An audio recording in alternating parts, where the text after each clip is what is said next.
Alors que le Premier ministre saute à l'élastique,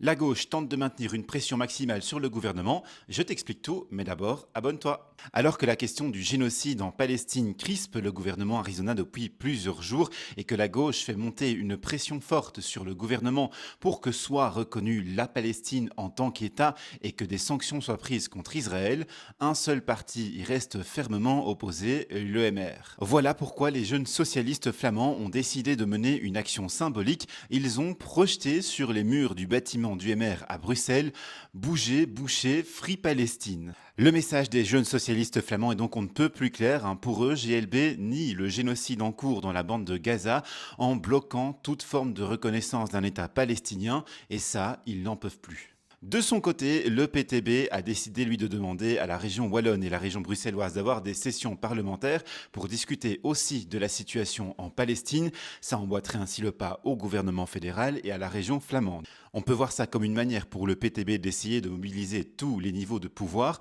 en vue de forcer la reconnaissance de la Palestine et le PTB souhaite aussi des sanctions contre Israël. Ces sanctions pourraient être notamment un arrêt de l'accord d'association, c'est un accord de libre-échange entre Israël et l'Union européenne qui est en vigueur depuis le début des années 2000. Mais ça doit donc se décider au niveau de l'Union européenne et pour l'Europe justement, Maxime Prévost a décidé que la Belgique voterait pour la suspension partielle de la participation d'Israël au programme Horizon Europe. Au milieu de tout ça, le Premier ministre, qui sait la menace d'une crise gouvernementale, ne semble pas décider à interrompre ses vacances et à montrer un quelconque signe d'urgence. Il préfère rester avec les lions et les crocodiles.